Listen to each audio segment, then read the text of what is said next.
How's it going? Wooden Spoon Supercoach here. Actually got a decent score this week, 14-13.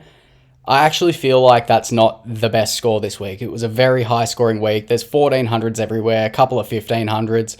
I feel like even a 1373 there, I think that might be about par. Very, very high par this week, which is to be expected with a lot of gigantic scores. Didn't get any hits on the prize pool this week, which makes this way easier for me to edit on my laptop, luckily. So better luck next week, and hopefully we can get that prize pool up to $500 before the end of the season. Starting off, we got Melbourne and the Broncos. I could have quite easily gotten a 1500 this week if Ezra Mam didn't score a 1 and do a hammy. That was ridiculous. Ezra Mam and Adam Reynolds both going down with hammies in the one camera shot. I don't think I've ever seen anything like that. Anyway, Cameron Munster with a 92 top scoring. Love to see it. He had a great game. Tyron Wishart as well scored himself a try for an 86. Realistically, he's staying in my team for the rest of the year now that he is playing 80 minutes every week. So those low scores that I was forced to take from him during the Origin period is starting to balance out now and be worth it. So that's nice. Harry Grant with a 77's pretty good, but you would really think with both of the Broncos halves out, he could do a little better. 77's a good score for any dummy half really this year, but I don't know. I feel like Grant isn't the Grant of the last couple of years, and he could very easily come out and score tons for the rest of the year and prove me wrong.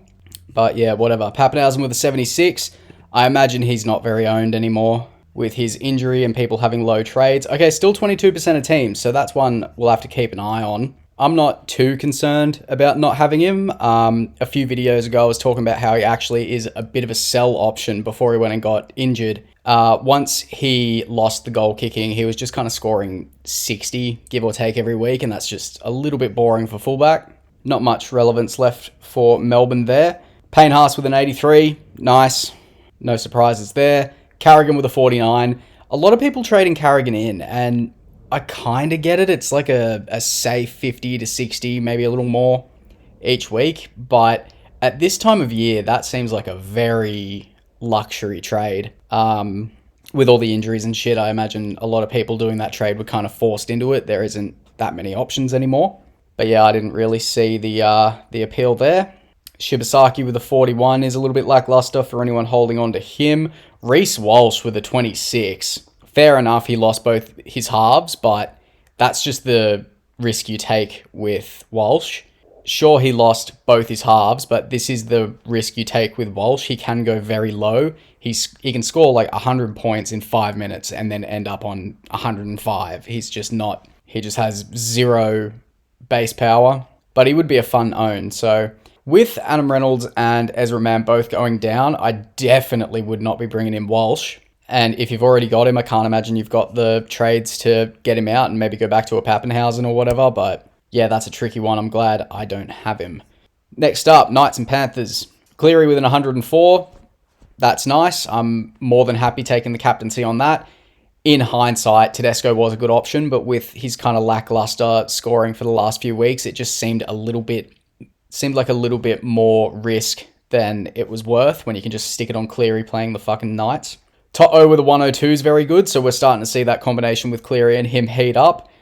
I can't recall if he looked hampered by this leg injury he's been carrying, but if it looks like he's starting to push through that, then that makes Toto a bit more of an appealing option. But in saying that, I think Penrith's draw is pretty tough for the rest of the year. I'll have to double check that. Blaze Talangi, with Herbie Farnworth going down last week, it wouldn't surprise me if a couple of people potted up with him, so you'd be happy with that. Isaiah Papali'i had a great game. Dylan Edwards with a 73 is just fine, and I don't think there's too much relevance here. Some people might still be holding on to Jenkins, likewise with McLean. Pretty much all your Panthers players scored pretty well, which you would expect against the Knights. And as for the Knights, realistically, the only relevance here would be maybe Bradman Best with a 57. It's a bit whatever. And Dane Gagai with a 40, the most traded player in this week. And I feel like that actually is the biggest factor of people trading him in. I don't think, if he was like 2% owned and everyone wasn't flocking to him, I don't think he would have been a very popular option at all. But because he is being brought in massively, I think people just want to get him in, so it's like cancels each other out. But if you did bring him in, most of the top-ranked players did. So the fact that he got a shit score doesn't really matter. But if you did antipod him, like I did, then this week is definitely a win. Moving on to Raiders Manly. I really felt good about this at the start.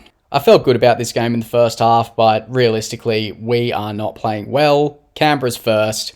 They're at home. It's really not that surprising of a result. Ethan Strange's ceiling has been kind of in the back of my mind a lot this season. He is very rocks or diamonds. And yeah, so we can see like 20, 15, 15, 31.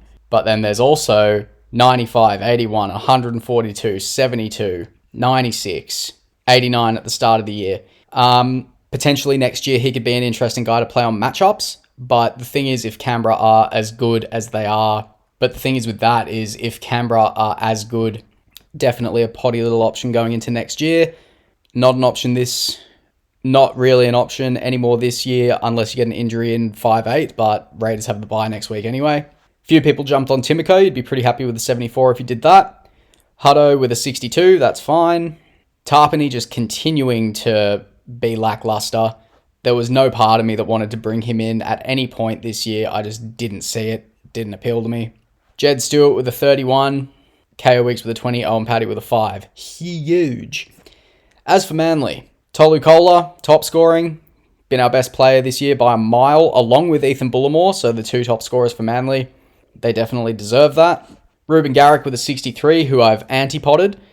This is probably the last week that I'm comfortable with that antipod. Manly's draw softens up massively now. We've just finished up our really tough month of games. So I think one of my remaining 2 trades should probably be getting Turbo or Garrick back in. The only thing that is kind of deterring me from that is injury risk. Obviously Turbo, Garrick knows how to find a head injury. That would just fucking kill me if I antipod him and then bring him back in and he gets a head knock and then, he's out next week and then all of a sudden you've only got him for 2 more games of the year. So with that in mind, I'll probably continue to antipod him, save the trade. I'm sure there's going to be more injuries. I'm sure there's going to be more injuries for the remainder of the season. Although in saying that, I feel like, I could be wrong about this, but I feel like there wasn't that many injuries this weekend and we were due for a good run with injuries. And we're not really looking at any of the other Manly players, are we? So let's move on to Dragons Sharks. Nico Hines, who I'm also antipodding with a 79. For the record, I do not recommend antipodding Hines or Garrick, especially from now. I just knew that if I was going to get my rank back up towards that top 1,000, I had to do some weird shit that not many other people would do. So, Wishart's one of them. I brought in Alex Johnston instead of Dane Gagai. That's another one. And it's worked for me this week. Hopefully it continues to. 79 from Hines. We know how high he can go, so I'm happy with that. Fanua Blake with a 69 is one of his better scores recently. He's just not it. He's not scoring tries. His base and power isn't great over the last little period. He did get an 84 last week, but then we're looking at 50, 40, 30, 50. It's just not the best period there. I don't know if he was carrying an injury or something, but I don't have the trades to get rid of him, so fuck. Ronaldo Mulatalo with a 59 is okay. Probably not what you were envisioning when you brought him in, but the Sharks also have a good run. I don't mind the Mulatalo trade-in. I won't be doing it myself, but there's definitely some merit with that. McInnes with a 48, yep, whatever. Brayley with a 63, also very good. So this is kind of what I mean about Grant. Like, obviously, Brayley's very expensive now, but you could have got him for like 400k at some point this year, and he's matching Grant's output almost. So I don't know if this is just my vendetta against Hooker coming out, but I just don't think he's worth it, eh? Who else we got? Nickera going low with a 38. That's a bit rough. Trindle with a 24. Yep, whatever. We'll move over to the Dragons. Gutho with a 92. Good score, but he's just not a good option. If you do happen to have Gutho, I would seriously recommend trading him out. Maybe have a quick look at the St. George run home. Actually, let's pull that up. Alrighty, so if we have a look at the Dragons, they actually have a decent run coming up now that I'm looking at it. They've just played the Sharks. Then they've got New Zealand, Souths, Manly, Penrith. Penrith's tough. Manly might be tough because I feel like we're going to get a little bit of momentum over the next few games. I fucking hope at least. Jesus Christ. But yeah, it's two trades are too valuable to be going and putting Gutho in as a point of difference. Like, if we have a look at his scores, he's just so inconsistent. He was good for us in the mid sort of period of the year, but if we look, like 34, 59, 103 is good, 39, 61, 54, 30, 40. It's just not what you wanted a fullback. It's too valuable of a position. King Togia with a 77. If you're holding on to him, you'd be stoked with that. I can't imagine too many people are. 14%, Jesus. He's one I'd be more comfortable holding on to. Just because he's not taking up such a valuable spot. Like, he's fine as a 5'8" who else? No one. Who gives a fuck? Dragons Roosters. Holy shit. Oh my god, Teddy. I didn't realize he updated that high. Is that the highest score of the year for anyone? I think it might be. I don't think I've seen over a 190. So yeah, wow. Anyone who got the shits with Teddy after a few shit scores and antipoded him, sucked in. You don't sell Teddy. He can have a few shit scores, but the Roosters are a fucking top tier team. They might not be performing. This game isn't a good example, but they might not be performing at their best, but they still always have this in them. So we got, obviously, Tedesco with an 189. Let's just have a look at his stats. That's insane. 2 tries. Is that 4 try assists? Holy shit. 10 points in tackle bust, 12 in offloads, a line break, 40 in line assists, and 0 errors. Like, Jesus, Teddy, that is... I was playing poker while I was watching this, so I wasn't, like, super zoned in. I'd just look up and it'd be another 20 points on the board every now and then. It was insane. I'm sorry if you can hear that really shit music. Hopefully it's not coming through. Sam Walker, 119. He is becoming a pod option. I'm kind of tossing up between him and Isaiah Katoa at the moment. I can sell Ezra Mam, move Wishart down to 5'8", got a free halfback slot. So that works nice for me. I think this one will probably come down to the draw. Dolphins are a bit injury riddled. Roosters are starting to heat up. I think Sam Walker's probably the way to go out of the two. Katoa's still a fucking amazing player, but he needs a pretty full strength squad to get the best out of him. So if we have a look at Sam Walker, we don't have much of a data pool here, but so he's got a low score of 50, which for a halfback is not terrible. Then we've got a 66, 80, 93. So he looks like he has started to... So it looks like he is starting to get a bit of confidence from his injury layoff. He's at a decent price, not that that really matters at this point of this year. But I think there's a world where he outscores Hines for the rest of the year. I think the Sharks are low-key pretenders. And if we have a look at his upcoming fixtures, yeah, 4 out of his 5 remaining fixtures he has gone huge against. The Bulldogs one is probably a little bit of an anomaly. I wouldn't expect him to ton up against them. But let's compare the Roosters and Sharks draw, shall we? So for a start, one of the main reasons I anti-potted Hines in the first place is because he's got a bye left. So Sam Walker has an extra game to match his scores. Let's say Hines goes 4 tons for the rest of the year, 400 points. Walker would only have to score 70 to 80 every week to match that. So I quite like that. And then you don't have the headache of only playing one halfback for a week. So yeah, I really like Sam Walker as an option. Daniel Tupou, always a good pod if you get on at the right time. Nwaka-Nitawasi with an 101. He truly is the definition of rocks or diamonds, isn't he? It's either a 100 plus or a 30. It's bizarre. I managed to bench another ton in Savala, but who would have predicted that? Connor Watson with a 47 is alright, I suppose. Angus Crichton going low with a 41. I just didn't see the appeal for him either. And then obviously Xiao Wong with the head knock, he goes very low. We got Herbie Farmworth's replacement with an 87. That's pretty good. And pretty much dog shit for everyone else. 52 from Hammer. He can do better than that. Can't imagine many people have Nikorima or Marshall King. Katoa with the 41's lackluster. Yeah, I don't think we're going to be targeting the Dolphins anymore this year. Bulldogs Wars. Crichton had an amazing game as usual. Gets a nice neat ton. Chuala with a 90. No one's got him. Kickout with a 71. That's very nice. Kiraz is really stinking it up. Not stinking it up, but he's just not doing what we know he can do. He is playing fullback at the moment, so that could be kind of negatively affecting his scores. But if we just have a look, if we take out this 137 against Manly, it doesn't really look like a gun he's not really looking like a gun option in the past month. 66 and 74 are okay, but 53 and 56, I don't know. It feels like we're not getting the best out of him, especially against the Cowboys. He should have gone bigger there, and even more so against the Tigers, but he's in the team now. He's not going anywhere, and I feel like that will be the thought process of a lot of people. Preston's another one that just isn't quite hitting his straps this year. Rena Kama with a 45 is nice, but I'm not playing him. Galvin with a 38. How owned is he? 6%, so I can see why you'd go there, but it just seems like shiny transfer, let's get him in my team, and I don't know, it just seems a bit reactionary. For the Warriors, Aaron Clark top scoring with a 49. Sheesh. There was some chat of Tuivasa-Sheck and Zalesniak being decent pod options. Again, I don't really see it. This is a Waz team that's lost one of their halves. They're not going to be as crisp as they have been earlier in the year. I don't know, it's just not for me. I have a hard time picking any Warriors, really. Just historically, they're a very up and down team. And I think that's all I've got to say there. Titans Rabbitohs.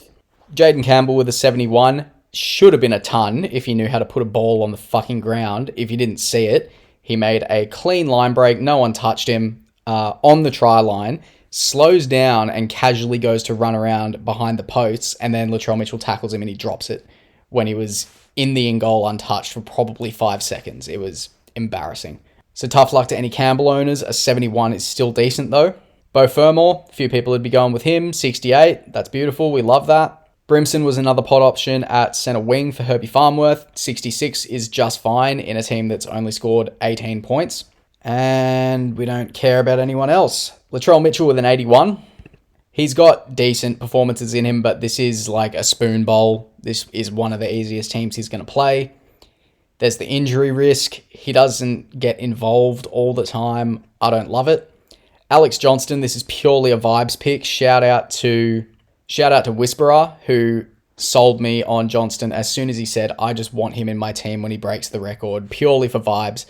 100% agree, and it's a fun watch, so happy with that. He's probably going to score 20 for me at some point this year, but I'm a little bit dejected from the season at this point. I've just been slowly trickling down the ranks when I had a really, really amazing start to the year, so a little bit tough to be motivated to try and push the rank up, so may as well just have a little bit of fun with it while I can.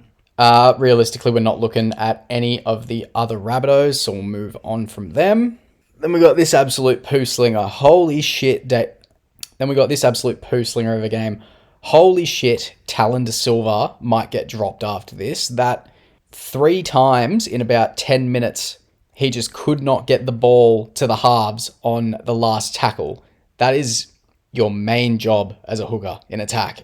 I couldn't make sense of it. And he got absolutely roasted by Mitch Moses every single time and then just kept fucking it up. It was some serious Parramatta energy there. Adokar with a 73. Yep, whatever. Can't imagine he's very owned. 1%. Yep, fuck that. Lomax with a 48 is a little bit underwhelming, but pretty much everyone's got him, so it doesn't matter. Mitch Moses with a 43. I feel like a few people might have traded him in. 2%, not too many. Charlie Geimer comes back down to earth with a 35. Yeah, it's just a bit... They are playing a lot better, the Eels, but it's still just a bit dire in a Supercoach sense. How many people are holding on to Purdue? Purdue's still in 21% of teams, so he's one to watch out for on the run home. If you don't have him, he does have a ceiling. And do we really care about anyone else here? Drinkwater with a 37 is really starting to give me the shits, but similar to Tedesco, he does have the ability to just turn it on and score a ton on any week, even against the better teams, which is bizarre. I feel like he actually performs better against better matchups. And that is the week of footy. So yeah, I think par would be probably 1350 this week. If you had a 14, probably green arrows. Realistically, even a 1300 flat might be enough to get red arrows this week. I did see a lot of mid to high 12s out there, but I feel like a mid to high 1200 this week is definitely red arrows. So that'll do it. I don't know if I mentioned at the start that my apartment has no power, so the Tuesday video for TLT might be a bit of a pain in the ass. I don't know, it's up in the air at the moment. But if I can make it happen, I'll make it happen. Cool. Thanks for watching, guys. Appreciate you. Leave a like on the video. Subscribe to the channel. It all helps massively with the algorithm. And hopefully I'll see you on Tuesday for TLT. Sweet. Bye.